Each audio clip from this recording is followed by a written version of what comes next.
What is up, everybody? Welcome to this week's episode of Benny in the Booth podcast. Just gonna get everything set up and we'll be ready to go. Hope everyone's day's going well, week's going well, weekend going well.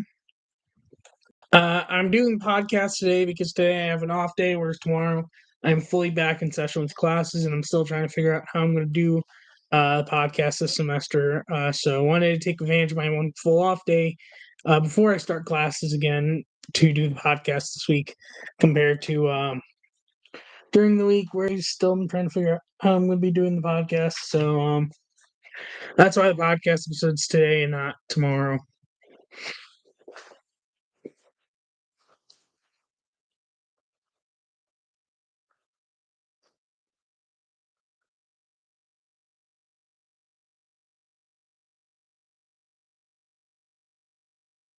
Um, we've got a lot to talk about because NFL starts this weekend, and college football had a big, crazy weekend. Rankings are definitely going to be shaken up, but we're not going to know rankings probably till tomorrow because there's Bill Belichick's first game as a North Carolina head coach today. Also, if you missed it, I put out an immediate reaction to the Micah Parsons trade last week, both on YouTube Shorts and on TikTok. Go check it out. Check it out, yeah, either the channel or you can go to my TikTok, which are both linked in the link tree in the description. Whether you're watching or listening to this episode, there's a link tree in the description that has links to everything. Um, oh yeah, one new thing since last week's episode. I don't know if you could see it really. Now you can a bit, but from there you can a bit. But I'll just bring it closer back. I finally got my souvenir ticket from the WWE show I went to. So it's pretty cool. It's expensive, but it's honestly pretty cool, and it's nice to have for because you don't really get printed out tickets nowadays. So this was the stub that has their logo they have for before every show. Uh, then now forever together, 2025, Brooklyn, New York, Barclays Center, Monday, August 4th. The date of the show, where the show was, city and state, and I was there. And then the back, it has all of the current titles in WWE at the moment, which is cool. Honestly, it's cool. Is it necessarily worth $30 for every time you go to an event? Not necessarily. But for my first time, it's like a worth it kind of stuff because you really don't get that many. There's not real printed tickets are not much of a thing anymore. So honestly, it was cool though, and appreciated it. I honestly kind of forgot about it for a few weeks, and then when it came in the mail on Friday, I'm like, "Oh right, I forgot about that." But yeah.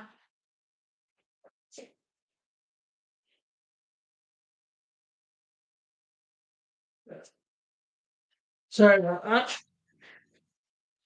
Also, congrats to my one of my step cousins who got engaged today. I have their uh, engagement party in a few. I'm going hour or so. I'm going to soon after this. Um, hold on a minute.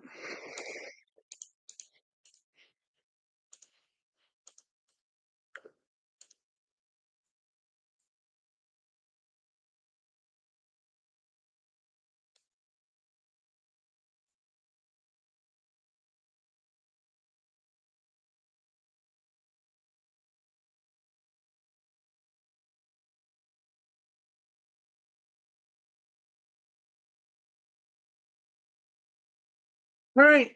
What's up, everybody? Welcome to this week's episode of Benny and Booth Podcasting. You also want for the sport to his voice. I very much do appreciate it. Once again, if you missed it, this week's episode is today and not tomorrow because today I'm fully off, whereas tomorrow I'm back in session with classes. I'm still figuring out how I'm going to be doing the podcast this semester. I definitely will be doing it. I just got to figure out how because I have class every day of the week. And Tuesdays, Thursdays, I don't get home till like 5, 6. Mondays and Wednesdays, I don't get home till like 4, 5, 6, 7 o'clock. So I'm gonna have to figure things out. I'm either going to pre-record it this entire semester by week, or I go extremely late with live streams. But either way, I'm still trying to figure out how I'm going to be doing it this semester, and I will let you all know. But this is just for today that I'm doing it on Monday, just because it was easiest with my one day off this week. All right, let's get it off. Today's immaculate grade. We've got Brewers, Tigers, and Orioles going across, going up to down. Braves, Astros, and Royals. Okay. Brewers, Braves. Will Smith fits here. Let's see, who else can I put here? Sheffield fits. Actually, probably be better for Braves, Tigers, and Brewers, Tigers. He's more known for Brewers and Tigers. 9%, I imagine, probably would be higher with Braves, Brewers, but maybe. Then again, I could be wrong. I'm kind of surprised because people forget he was a Tiger.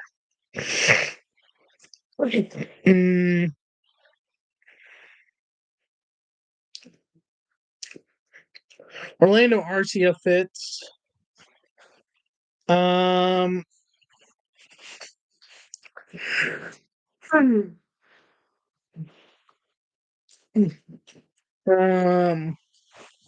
Wade Miley didn't play with the Braves.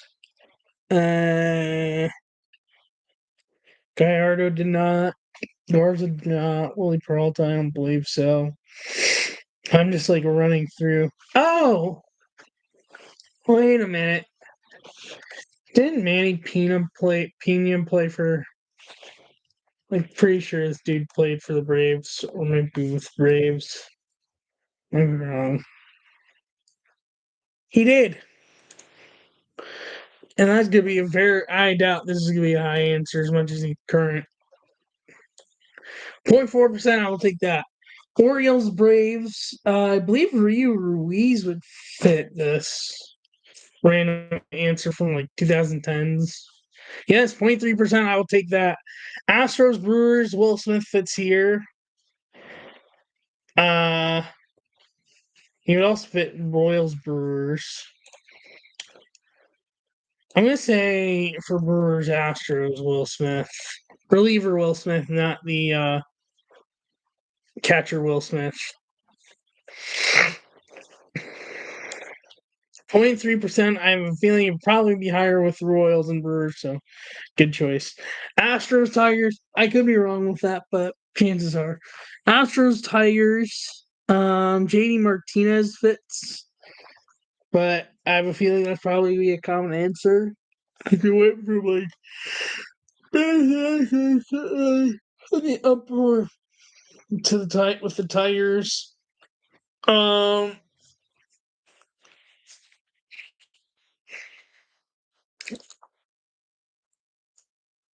Tigers and Astros. Justin Verlander fits. Reddick, I don't believe so. Hunter, no. Oh! Pretty sure he played for the Astros. He did, 2%, I will take that. Astros and Orioles. Palmeiro, no. Oh! Might actually be a low answer for this. 7%. I wouldn't think that high, but honestly not too bad. Brewers, Royals, I could go Lorenzo Cain. I'm going to go Nori Aoki, though. Speaking of 2010s Royals. 0.9%, I'll take that. Royals, Tigers, Joaquin Soria, I know fits here. 5%. Okay. And then Royals, Orioles. Rhino Hearn fits here. I wish I could say what Merrifield that would be. But no.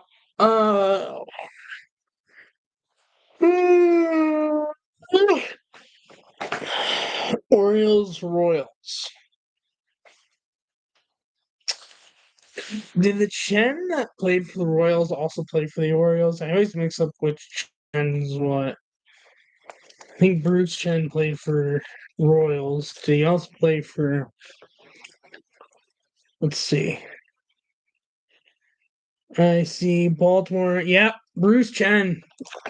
So I know the Chens played for one or the other, but I never know for both. 4%, I'll take that. Total rarity scores 29. Also, a new thing they had with Immaculate Grid is you can keep going with extra innings if you missed a spot on the first time. Don't need it for today, but future time you can manage. Share. Oh, actually, I go back here. So top rarity scores for each category. Braves, Brewers, 37% is Hank Aaron. Braves, Tigers at 20% is Doyle Alexander. I don't even really know who Doyle Alexander is, so I'm not really mad per se about that miss.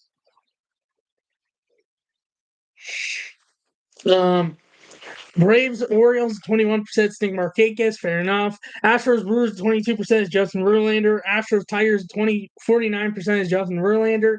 Astros, Orioles, 17% is Trey Mancini. Royals, Brewers at 23% is Zach Greinke. Royals, Tigers, 23% is Johnny Damon. That is surprising.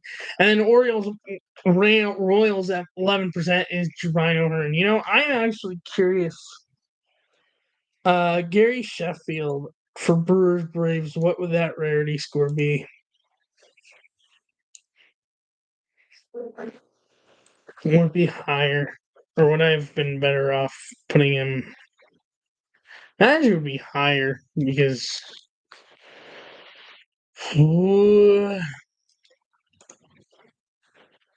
Gary Sheffield. Actually lower by 1%.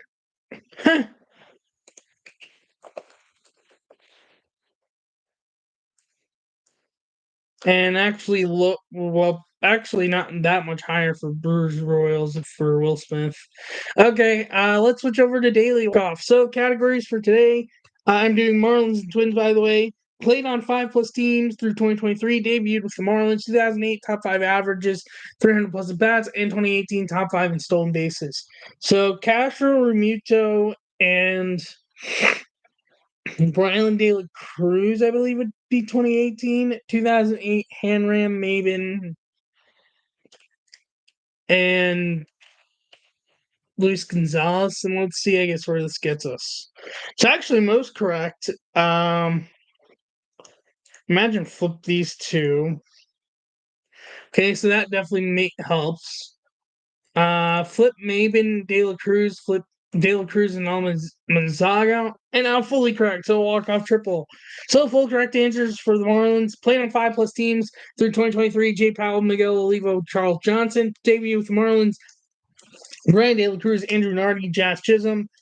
Top 2008 top 5 best averages, 300+ at bats. Luis Gonzalez, Hanley Ramirez, Alfredo Almazaga, and 2018 top 5 in stolen bases. Cameron Maben, Starlin Castro, and JT Realmuto. So for the Twins, same categories, just different players. Jorge Polanco, Brian Dozier, Jose Miranda, Delman Young, Denard Span, Luis Arias, Justin Morneau, Dan Schatzzader, Mark Guthrie, Eddie Rosario, Jorge Alcala, and Joe Negro. So Morneau, Young, and Span, I'm going to say, for 2008. 2018, Eddie Rosario, Jorge Polanco, Luis Arias. And let's see if this is correct. Almost fully correct. Flip around these 6 to then lead me to what to swap with. Dozier got traded at the deadline, yet makes top 5 for stolen bases for the Twins in 2018. Did not expect to see that. I'm actually curious because I forget that trade. I want to refresh my memory on that trade. So he was traded to the Dodgers for Logan Forsythe and Devin Smeltzer and Luke Raley. Logan Forsythe, I don't think really did much for the Twins. Smeltzer was and Luke Raley more blossomed elsewhere. Yeah, Forsythe, let's see. Playing 50 games, batted 258 with no home runs and 14 RBIs. Yeah, I'd say that's pretty bad. Devin Smeltzer, I didn't even make it up in the majors till 2019. It's been decent. And not even in baseball anymore. Oh, wait. Actually, back in baseball. Never mind. Huh. And Luke Raley started with the Dodgers, then the Twins, didn't get called up till back with the Dodgers. And then Tampa Bay Rays, and then Seattle Mariners. So, yeah, didn't really do much for Minnesota. Sorry, but I'm going to refresh the loan for what was Forsyth's trade?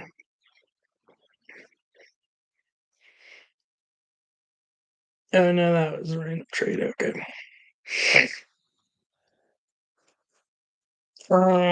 Dodgers was for Jose De Leon. Mm.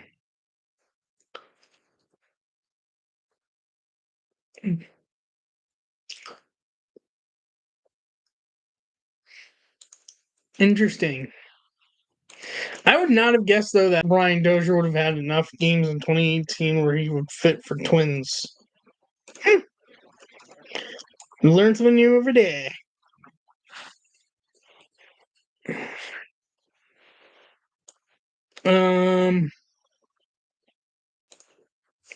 Okay. We're gonna start off with college football, which we actually had a few upsets this week. Number 25, Boise State started off the week with majorly getting upset by USF 34-7, a complete utter blowout. By the way, the game in Kansas City in the Chiefs Stadium, Nebraska beat Cincinnati. Number 3, Ohio State did beat number 1 Texas, where Sand was solid and Arch Manning was pretty bad. But to my utter shock, the final score is 14-7. And when I saw this after Sabbath, because I didn't watch the game sadly because it was all on Sabbath, otherwise I would have been at the game, to be honest. I was like, really? Like, Ohio State, Texas, who just been in the CFP the year before, and the final score is only 14-7? I was like, are we sure this is the right Ohio State in Texas teams? Like, did they get mixed up with a different era of Ohio State, Texas? Like, I was shocked that was only 14-7. I mean, I ain't gonna complain a win to win, but like, it was just like it threw me off for a loop. I was like, really? Only 14-7? And like again, the defense just played really well the whole game, both sides. Ohio State got a whole bunch of stops on 4th downs against Texas. Even had a pick on Arch Manning. I was completely just thrown to the defender. It wasn't what ended the game, but was in the 3rd quarter. But yeah, well, not as much scoring as I thought it would be. Another big upset. Number 9 LSU beat number 4 Clemson 17-10, winning opening week for the first time in the Brian Kelly era. Number 8 Alabama gets majorly upset by Florida State 31-17, as if it's reversing the roles of how Florida State lost. It's as if Bama might become the next Florida State. And if you're wondering, well, why do I say that? I'll get to that in a moment with their very next game, because that's the one key note, because there's no, at the moment, based off current rankings, their rankings will probably come out tomorrow and that will change it. But again, I don't cover AP rankings. I only cover the CFP rankings once those come out. But and Bama has a very interesting matchup this coming weekend. We'll get to that in a moment. And then the last upset of the week, number 10 Miami beat Notre Dame at home 27-24. Carson Beck had a great day for Miami. And the defense losing the championship to Ohio State, loses their first game since. And the key game to look out for this week is not a matchup of 2 ranked teams. I'll just go over the other teams of ranked matchups. Let me just pull that up.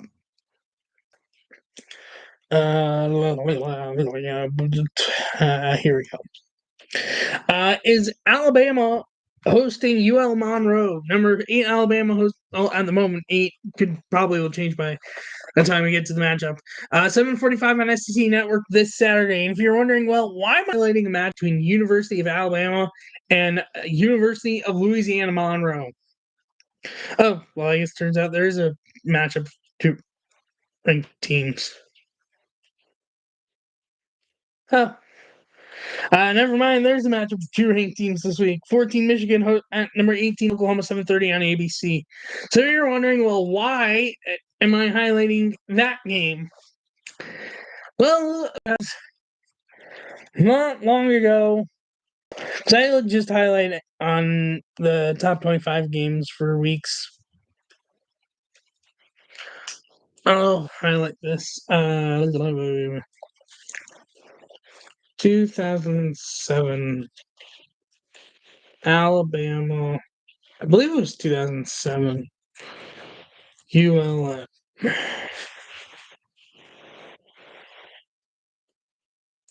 Yeah. And so basically, in Nick Saban's first, I believe it was Nick Saban's either first year with Bama or one of Nick Saban's first years with Bama. No, yeah, it was literally his first year. UL Monroe shocked Alabama 21-14. And this was at Alabama also. And it was the third of a four-game losing streak that ended Saban's first season, leading to a 7-6 record for the Tide. Details about this game. This was Saban's first year. Upset occurred in Saban's inaugural season as head coach of Alabama, highlighting a significant early challenge in his tenure. Unexpected outcome as ULM was a 25-point underdog and had a losing record. Second half shutout. ULM held Alabama scoreless in the second half to secure the victory. And the loss served as a crucial learning experience, prompting significant changes that led to a turnaround in the following seasons, culminating in a national championship in 2009. I don't know if this is the last time these two teams have played, but this is one of the last times. Let's see. Seems like not the last time.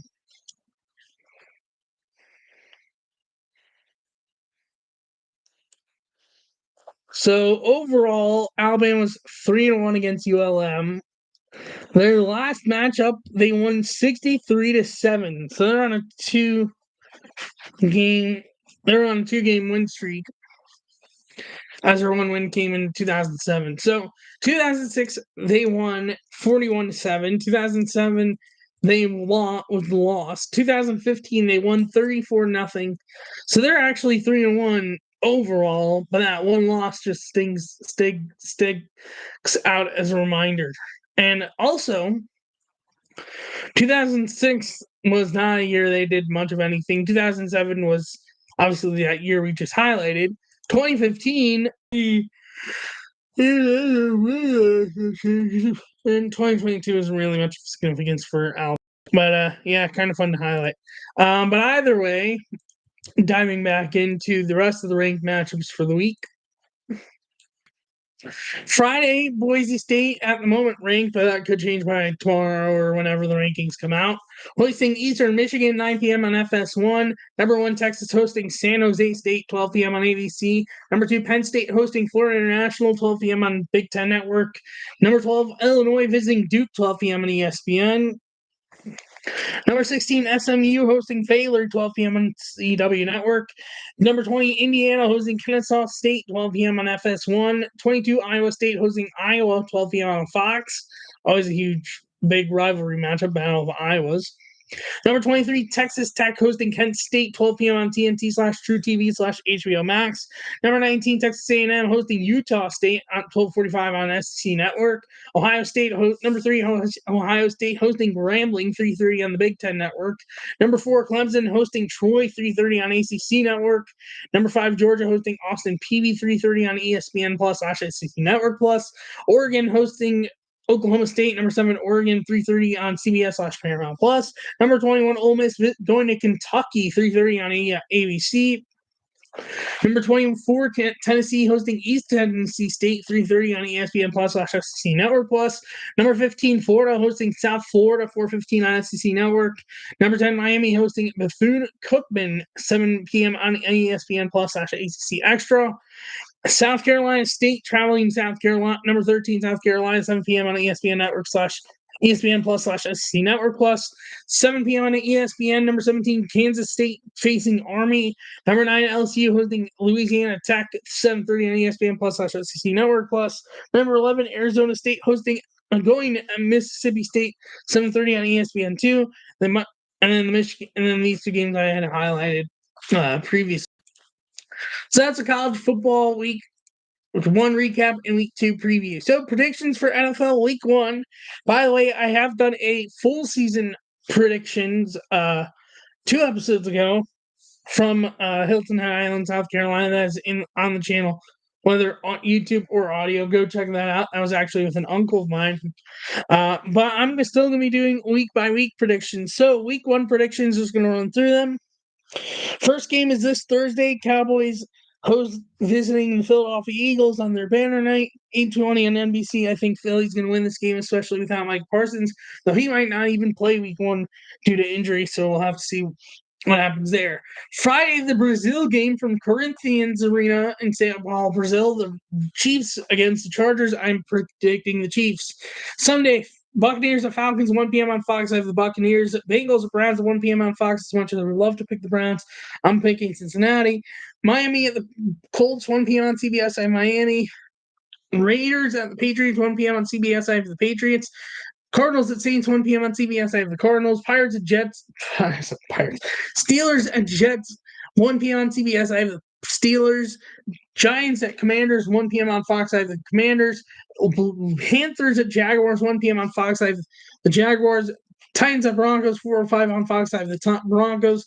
49ers at Seahawks, 4:05 on Fox. I have the 49ers. Lions at Packers at 4:25 on CBS. I have the Lions. Texans at Rams at 4:25. I have the Texans. Ravens at Bills, 8:20 on NBC. Sunday Night Football, I have the Bills. And Monday Night Football, Vikings at Bears at 8:15. I have the Vikings. So that is NFL Week 1 predictions. Just give me a moment.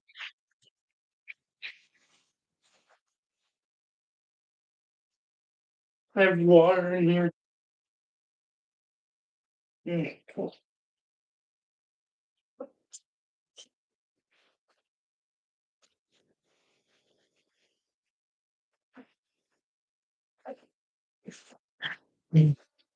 My water jug with all MLB stadium icons.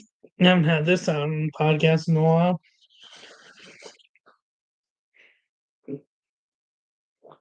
And again, I use it mostly for when I'm in school.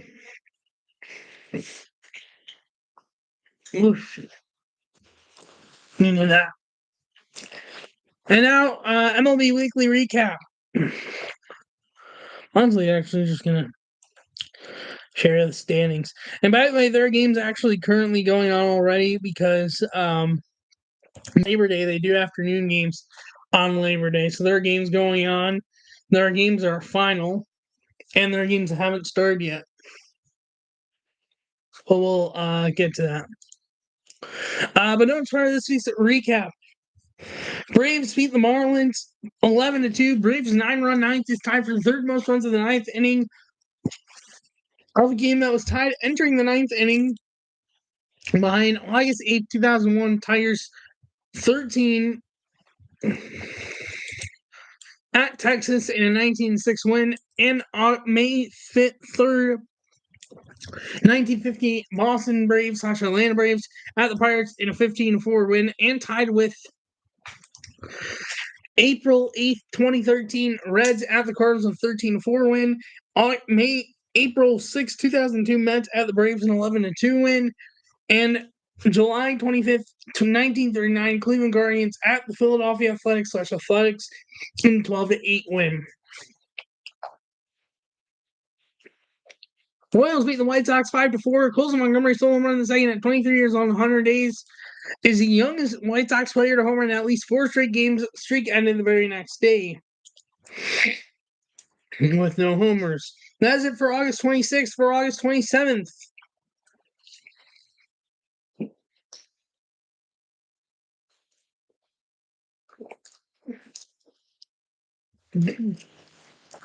Yankees beat the Nats 11-2. Their 4 home runs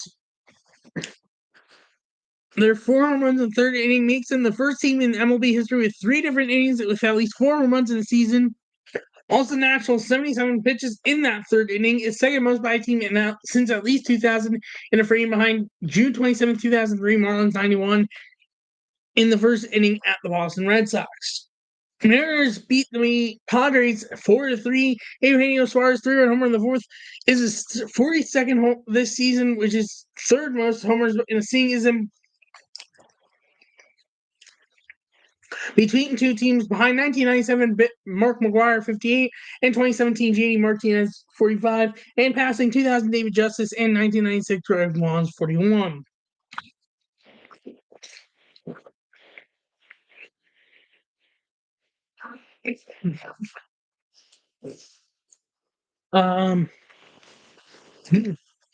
Red Sox beat the Orioles 3-2. Roman Anthony's leadoff homer on the fifth pitch of the game. At 21 years and 106 days old, makes him the fourth youngest player with multiple leadoff homers in the series since 1900, older than July 29th and 30th, 2019. Fernando Tatis Jr., 20 years, 208 days old. August 13th, 15th, 2018, Ronald Acuna Jr., 20 years, 238 days old, three leadoff homers in the end. And September 7th and 9th in 2012, Mike Trout, 21 years, 31 days old. Let's beat the Phillies 6-0. Nolan McLean's 7 innings pitch makes him the eighth Mets pitcher to do so multiple times within the first three career games within Mets history, joining 2010 Dylan G, 1995 Bill Pulsipher, 1995 Jason Isringhausen, 1982 Walt Terrell, 1969 Gary Gentry 3, 1967 Tom Seaver, and 1967 Bill Graham. Royals beat the White Sox 12-1. Corey Lee is now third pitcher in White Sox history to catch and pitch in the third player in White Sox history to catch and pitch in the same game, joining Frank Isbell and Sam Mertes both in the second inning of a doubleheader on September 28th, 1902. Sorry about that.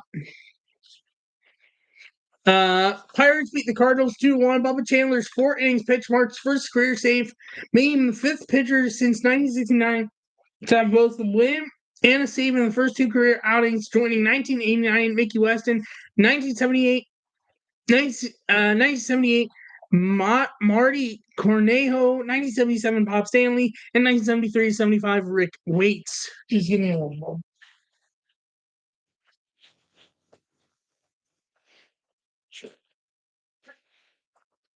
Another wow on the corner bomb that's filling here. Dodgers beat the Reds 5-1. The Dodgers' 19-team strikeouts were most in a 9-inning game since 1900 for them.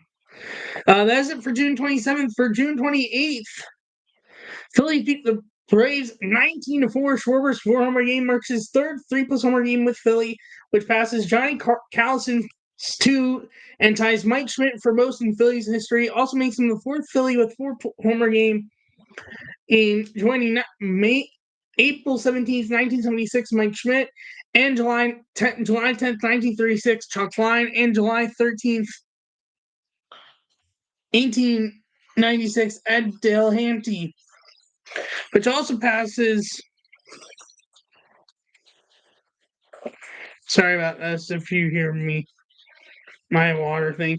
Also passes Braves 3 for most 4-homer games as a franchise in MLB history. His 9 RBIs in the game is most in a game by a Philly since 1920. Also marks 180 homers for the Phillies for Schwarber, which is his third most homers in first 4 seasons with the team, by a Philly since 1920. Also, in the first 4 seasons with the team, behind Mark McGwire with Cardinals 191 and Babe Ruth with the Yankees 189.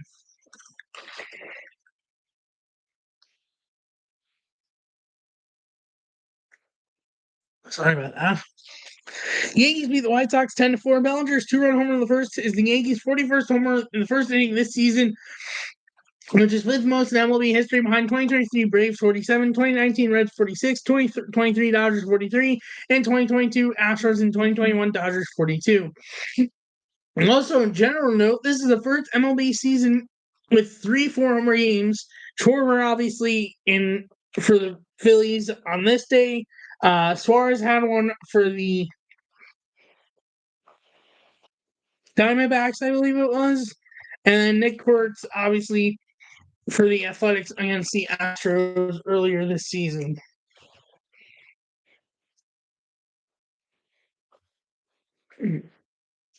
August 20th, that's it for August 28th. For August 29th, Mets beat the Marlins 19-9. Juan Soto's 2 home run in the first and a walk in the fifth makes it him marks his 414th game with at least a homer and a walk before turning 27 years old. He ended up getting it to 115, which passes Jimmy Fox for second most and ties Mickey Mantle at 115 for the most.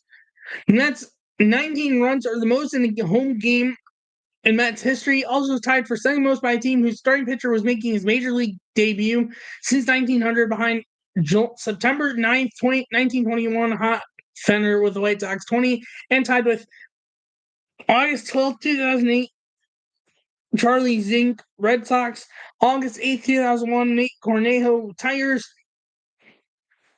September 13th, 1935, Earl Huckleberry with Philadelphia Athletics, and April 27th, 1900, Doc Newton of the Reds.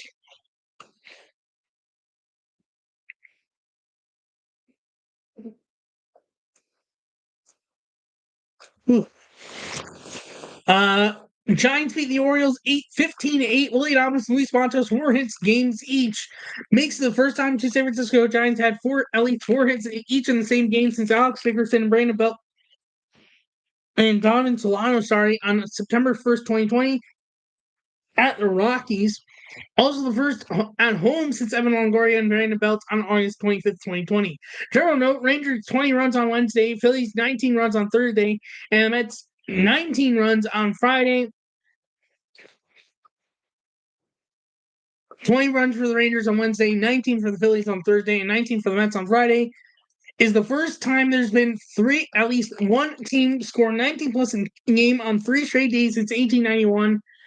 April 28th, the Baltimore Orioles, April 29th, Orioles, 19 on 28th, 22 on 29th, and April 30th, Boston Reds at 22. As it for August 29th. For August 30th, the Marlins beat the Mets 11-8. Juan Soto 2-homer game, 35 homers, 2 walks, 111 walks, and 2 stolen bases, 25 stolen bases, ties him with Mickey Mantle for most. Oh, I already said that part. Also marks his 5th season with 25 plus homers, 110 plus walks. Only player with more such seasons since Barry Bonds 13, Babe Ruth 11, Ted Williams 9, and Jim Thome and Mickey Mantle 7. Also is now first player in MLB history with 35 plus homers in 3 straight seasons for 3 different teams. Also makes him the 6th player to achieve 35 plus, 20 plus, 110 plus in the season in MLB history, joining 2018 Mike Trout, 1997-99 Jeff Bagwell, 1999 Chipper Jones, 1993, 1996, 1998 Barry Bonds, and 1970 Carl Yastrzemski. Also, his 5th season with 25 plus homers and 110 plus walks, which is tied for second most behind 1941 to 1949 Ted Williams. 6 military service from 1943 to 45, which is why it's only 6, and tied with 2000 to 2004 Barry Bonds, 1999 to 2003 Jim Thome, and 1948 to 1952 Ralph Kiner. Also marks his 10 stolen bases this month, which is most stolen bases in the calendar month with 10 plus homers and 25 plus walks, ahead of May 2005 Bobby Abreu, August 1999 Chipper Jones, and July 1921 Babe Ruth. Royals beat the Tigers 3-1. Bobby Witt Jr.'s go-ahead 2-run homer in the 8th, marks 20 of 30 homers and 34 stolen bases this season, making him the first player in MLB history with 20 plus, 30 plus in each of the first 4 seasons of his career. The 4 is also tied for third most career seasons with 20 plus, 30 plus behind Bobby Abreu Bonds is 9 and Barry Bonds is 7, and tied with Jimmy Rollins, Alfonso Soriano, Bobby Abreu, Carlos Beltran, Howard Johnson, Eric Davis, Ricky Henderson, and Joe Morgan. Orioles beat the Giants 11-1. Willie Adames home run in the first is his 25th this season, making him the first New York San Francisco Giants player with 25 plus homers for teams' worst 103 season games since Barry Bonds in 2007. That's it for August 30th. For August 31st, Red Sox beat the Pirates 3-2. Jaron Duran's go-ahead 3-run inside the park home run in the 5th and 14.71 seconds is the fastest home-to-home time in MLB this season and fastest by Red Sox since StatCast began in 2015. White Sox beat the Yankees 3-2. Aaron Judge's solo home run in the first is his 358th career home run all of the Yankees, tying Yogi Berra for the fifth most in Yankees history behind Babe Ruth 659, Mickey Mantle's 536, and Joe DiMaggio's 361. Golson Montgomery's game-tying solo home run in the sixth marks 10 homers this month, which ties April 2014 Jose Abreu for most by a rookie in a calendar month in White Sox history. Giants beat the Orioles 13-2.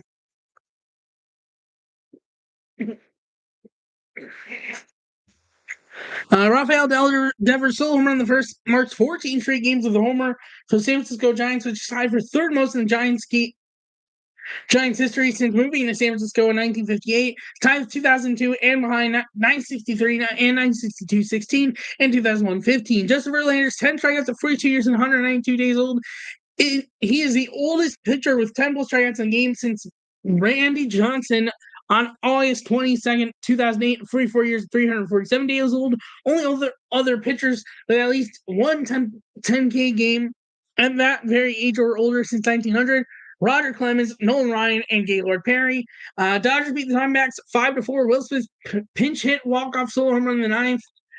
Is his fourth career pinch hit walk-off homer, which is second most in MLB history behind Jason Giambi's 6, and passes Charlie Culberson, Larry Sheets, and Gates Brown 3. And that's it for the first part of this week's recap. Just give me a moment.